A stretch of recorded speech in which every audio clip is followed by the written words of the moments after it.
Back to my channel. आप सभी देख रहे हैं मुझे ओलंपिक ज्ञान पर चैनल में आप सभी के आपके अपने चैनल ओलंपिक ज्ञान पर मैं दिल्ली से स्वागत करूँ। चलो आज का वीडियो शुरू करते हैं। लेट्स स्टार्ट गो पे गए 12th हिंदी का।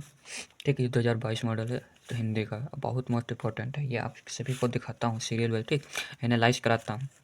समय 3 घंटा होता है, पूर्णांक 100 होता है। ठीक, और ये पढ़ लेना नोट प्रारंभ के 15 मिनट परीक्षार्थियों का प्रश्न पत्र पढ़ने के लिए होते हैं। और इस प्रश्न पत्र में 2 खंड हैं, दोनों खंड के सभी प्रश्न के उत्तर देने अनिवार्य हैं। मतलब इसमें खंड 2 हैं, का और खा, और दोनों खंड पूरे करने अनिवार्य हैं, कोई भी क्वेश्चन छोड़ना मत। ठीक, एक कह रहा है फिर खंड नंबर का क्वेश्चन नंबर 1 का है, निम्नलिखित में से हिंदी का प्रथम यात्रा व्रत है।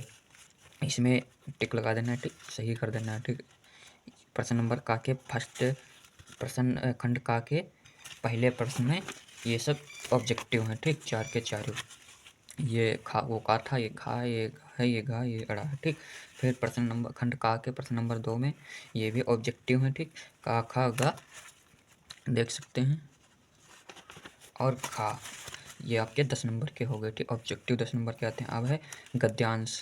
निम्नलिखित गद्यांशों पर आधारित प्रश्नों के उत्तर दीजिए। ये गद्यांश है, ये 10 नंबर का एक गद्यांश है, इसको भी कर देना है। ये कर देना। और ये इसमें के 5 क्वेश्चन है, 5 के 5 करना है और बताना, तो कमेंट करना। मैं इसको पूरा का हल पेपर आपके अपने चैनल पे अपलोड कर सकता हूँ। ठीक, कर दूंगा। और अगर इसमें के ये कुछ नहीं आ रहे हैं तो इसमें सबसे पहले लिखा उपरोक्त गद्यांश के पाठ का शीर्षक के लेखक का नाम लिखिए। तो लेखक और गद्यांश ऐसा लिख लेना है। ये है गद्यांश, खंड काव्य का गद्यांश है। इसके शीर्षक लेखक का नाम है हेमचंद्र दिनकर। ठीक, ऐसे लिख देना है। फिर रेखांकित अंश की व्याख्या कीजिए। ये कह रहा तो जिसमें ये है, इसकी व्याख्या सिर्फ करना है जिसमें लाइनिंग खींची हुई है। और फिर किसकी गीत विज्ञान की प्रकृति के साथ जोड़ी जाती है, उसकी गीत विज्ञान के प्रकृति के साथ जोड़ी जाती है। ठीक, ये आपको लिख देना है। इसमें तो आंसर आपको इसका भी मिल गया है। फिर भाषा किसकी अवित्र अंग है और क्यों है, फिर इसी में देख लेना है। भाषा किसकी, ये रहा, यह भाषा स्वयं संस्कृत का एक अटूट अंग है। ठीक, ये रहा आंसर, इसका भी मिल गया। इसके आंसर इसी में सभी के मिल जाएंगे। ठीक, और चलते हैं नेक्स्ट पेज की ओर। खुल नहीं रहा। ठीक, ये गद्यांश था, गद्यांश आपने कर दिया।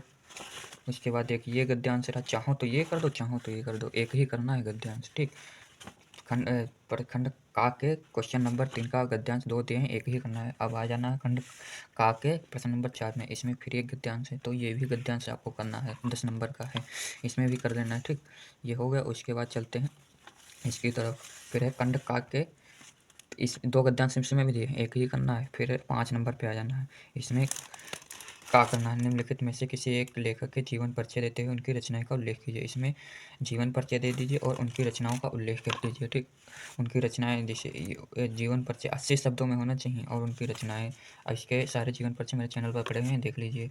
और फिर ये का कर देना, खा कर देना है। इसमें भी जीवन परिचय है, ये भी एक लिख देना है। फिर पंचलाइट बहादुर कहानी, ये भी मेरे में पड़ा हुआ है। ठीक, ठीक, फिर एक कर्म नशा की हारा कहानी के प्रमुख पात्र का चरित्र चित्रण, दोनों में से एक कोई कर देना। ठीक, फिर है क्वेश्चन नंबर 7, अभी का ही चल रहा है, इसमें रस्मरथी और खा, रस्मरथी कर देना है, या रस्मरथी खंड काव्य के किसी घटना के संक्षेप लिखिए। ठीक, इस दोनों में से एक कर देना है। फिर खंड वो 7 का खा में भी एक कर देना है, इसमें का एक इसमें का कर देना है। ठीक, उसके बाद चलते हैं नेक्स्ट पेज पर। फिर है गा नंबर, आलोक वर्ती के गांधी जी का चलचित्र, ये मैंने करवाया हुआ है, आप देख लीजिए मेरे चैनल पर, इसी पे पड़ा हुआ, बहुत बेहतरीन तरीके से कराया हुआ है। ठीक, ये एक यदि 2 दिए हैं, इसमें से एक कर देना है। मुक्ति खंड काव्य के नायक का चलचित्रण, ये भी कराया है, देख लेना, बहुत बहुत बहुत बढ़िया से कराया हुआ, बस खाली देख लीजिए, याद हो जाएगा। ठीक, ये भी, और दो हैं, एक कर देना है। फिर अड़ा नंबर, सत्य की जीत के आधार पर दुशासन का चरित्र की विशेषताएं, ये नहीं कराया हुआ, ये करा देंगे। ठीक, फिर 4 नंबर, त्यागपति खंड काव्य के आधार पर किसी स्त्री पात्र की चरित्रकरण, ये भी नहीं कराया है, ये करा देंगे, ये करा देना। ठीक, फिर क्वेश्चन नंबर 8, अब खंड का लगा हुआ है, क्वेश्चन नंबर 8 खंड का। ठीक, क्वेश्चन नंबर 8 खंड का, ये क्वेश्चन नंबर 8 खंड का। ठीक, इसमें निम्नलिखित संस्कृत, मतलब आप संस्कृत, आपका खंड जो है वो संस्कृत चालू है, इससे कह रहा निम्नलिखित संस्कृत गद्यांशों में से किसी एक संदर्भ हिंदी में अनुवाद कीजिए। ठीक, हाँ, खंड खा, ये संस्कृत यहाँ से चालू है, और ये पूरे 50 नंबर का संस्कृत है, पूरे 50 नंबर का ये हिंदी का है। ठीक, पूरे 50 नंबर का इससे भी करना अनिवार्य है। यह आपको गद्यांश है, इसको गद्यांश पढ़ लेना है अच्छे से और हिंदी में अनुवाद कीजिए। मतलब कोई भी एक गद्यांश चाहिए, का वाला चाहिए, खा ये वाला, इसका हिंदी में अनुवाद कीजिए। ठीक, फिर एक खा नंबर पे आ जाता है, निम्नलिखित श्लोकों का हिंदी में संदर्भ सहित अनुवाद कीजिए। कह रहा है इसका संदर्भ सहित हिंदी में अनुवाद कीजिए। ठीक, कोई भी श्लोक का चाहिए। फिर 9 नंबर, निम्नलिखित में से किन्हीं 2 प्रश्नों का उत्तर संस्कृत में दीजिए।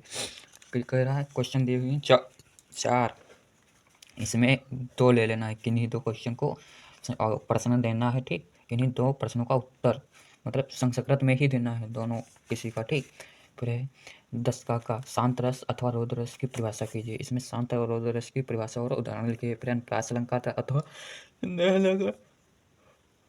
इसमें भी परिभाषा और उदाहरण कीजिए। फिर चौपाई छंद अथवा रोला छंद, इसमें भी उदाहरण और वो कीजिए। फिर निम्नलिखित में से किसी एक विषय पर निबंध, इसका निबंध भी लिख देना है। विज्ञान वरदान है, अभिशाप, भ्रष्टाचार, साहित्य के स्थान। तो ये बहुत मोस्ट इम्पोर्टेंट है। ये तो मैंने सब कराया हुआ है, देख लेना। और फिर है ये का नंबर 12 का काठिक नयनम की संधि विच्छेद कीजिए। इसकी संधि विच्छेद कर देना है। ठीक, ये सब सारे करा देना है, कर देना है, एक नंबर में है। ठीक, ये भी संधि शब्द की पष्टी विभक्ति, ये सब मैं करा दूंगा। ठीक, जल्दी से जल्दी देख लेना, मेरे चैनल पर सब पड़ा हुआ होगा। फिर निम्नलिखित में से किसी एक शब्द का संस्कृत प्रत्यय लिखिए। इसमें भी किसी एक का लिख देना है, मतलब प्रत्यय एक शब्द का दूसरा शब्द। फिर रेखांकितों पदों में से किसी एक पद में प्रयुक्त विभक्ति तथा संबंधित नियम का उल्लेख कीजिए। मतलब जिसमें एक जो रेखांकित है इसकी प्रयुक्त विभक्ति लिख दीजिए और इसके नियम का उल्लेख कीजिए। ठीक, फिर निम्नलिखित में से किन्हीं 2 वाक्यों का संस्कृत में अनुवाद कीजिए।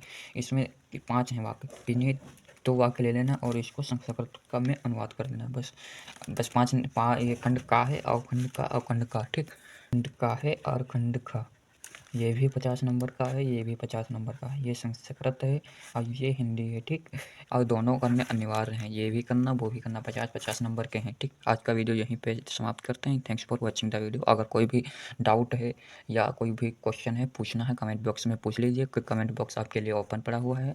ठीक, और पूछिए और मैं उसको आंसर दूंगा। और चाहिए तो मैं वीडियो भी बना दूंगा अगर वीडियो के लायक होगा। Thanks for watching the video.